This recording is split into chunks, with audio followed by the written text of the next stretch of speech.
This is Audiobook Caboodle YouTube channel.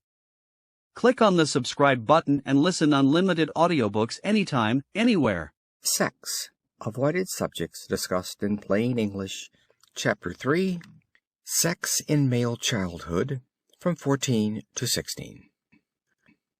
During the first years of child life, all those laws of practical hygiene which make for good health should be carefully observed. Every organ of the body should be carefully protected, even at this early age. The genital organs especially should not be rubbed or handled under any pretext beyond what is absolutely necessary for cleanliness. The organs of generation, which we are apt to treat as non-existent in children just because they are children, claim just as much watchful care as any others. Sex precautions in infancy. Even in infancy, the diaper should fit easily about the organs which it covers, so as not to give rise to undue friction or heating of the parts. And for the same reason, it should always be changed immediately after urination or a movement of the bowels. No material which prevents the escape of perspiration, urine, or fecal matter should be employed for a diaper. The use of a chair commode as early as the end of the first year is highly to be commended, as being more comfortable for the sex organs and healthier for the child. It favors, in particular, a more perfect development of limbs and hip joints. Early sex impressions. Sex impressions and reactions are apt to develop at an early age, especially in the case of boys. If the child's physical health is normal, however, they should not affect his mind or body.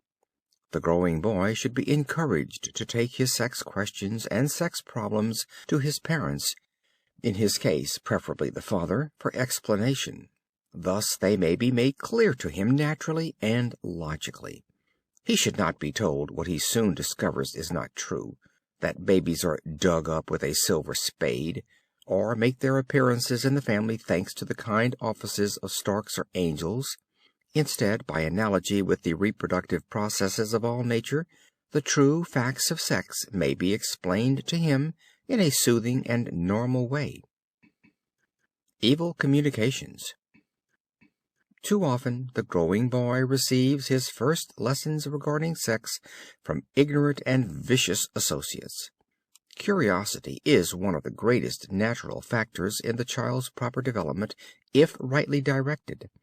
When wrongly led, however, it may have the worst consequences. Even before puberty occurs, a boy's attention may be quite naturally drawn to his own sex organs. Natural causes of infant sexual precocity. Sexual precocity in boys may be natural, or it may be artificially called forth. Among natural causes which develop sex precocity is promiscuous playing with other boys and girls for hours without supervision.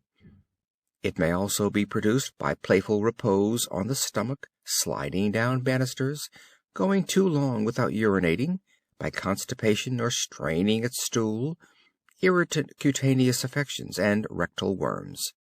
Sliding down banisters, for instance, produces a titillation. The act may be repeated until inveterate masturbation results even at an early age. Needless laving, handling, and rubbing of the private parts is another natural incitement to sexual precocity.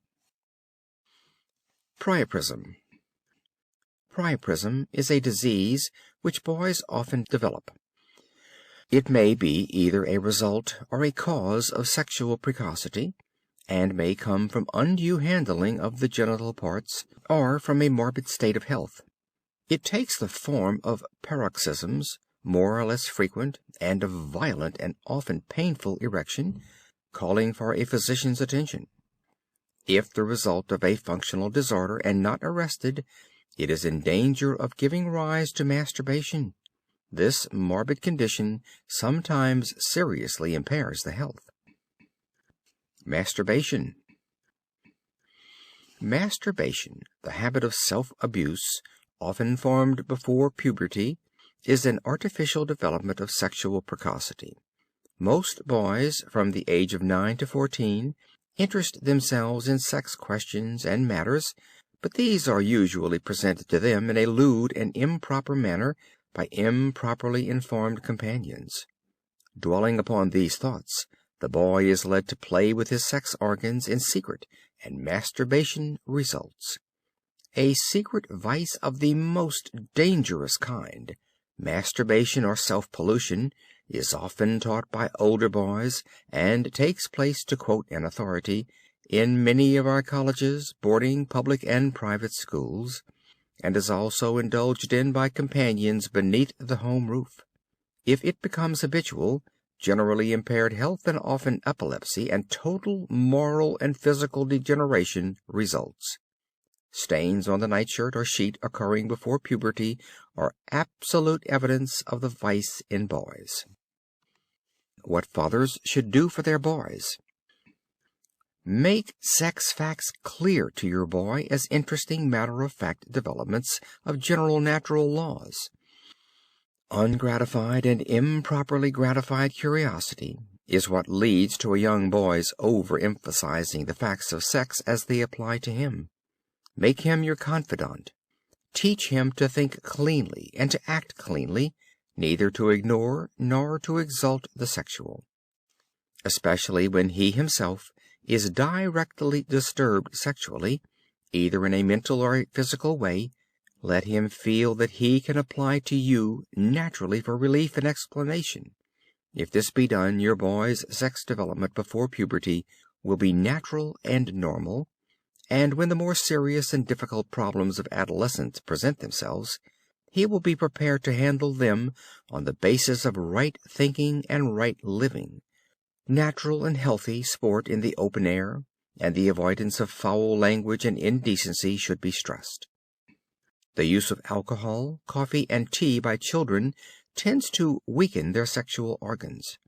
Every boy should know that chastity means continence. He should know that lascivious thoughts lead to lascivious actions, and that these are a drain on his system which may spoil his life in later years. In the education of his children, the average man is only too apt to repeat the same mistake of unconsciously crediting the child with the possession of his own feelings and his own outlook, that is, the feelings and outlook of the adult. In general, things which may make an impression in a sex way on the adult are a matter of indifference to the sexually unripe boy.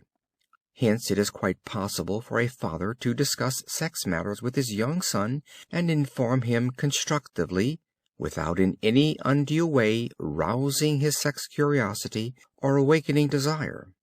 Such talks, of course, should be in accordance with the principles already laid down in the section on reproduction.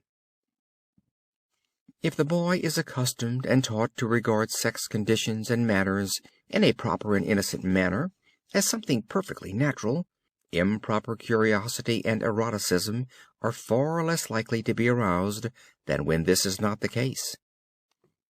For the whole subject will have lost the dangerous attraction of novelty.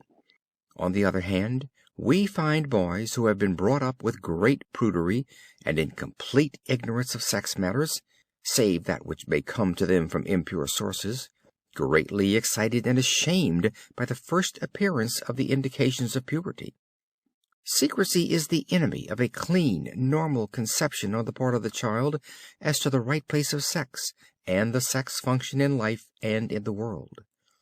It stands to reason, of course, that every least detail of the sex question cannot be intelligently made clear to a little child, but his questions should all be answered honestly and with due regard for his age and his capacity to understand what is explained to him.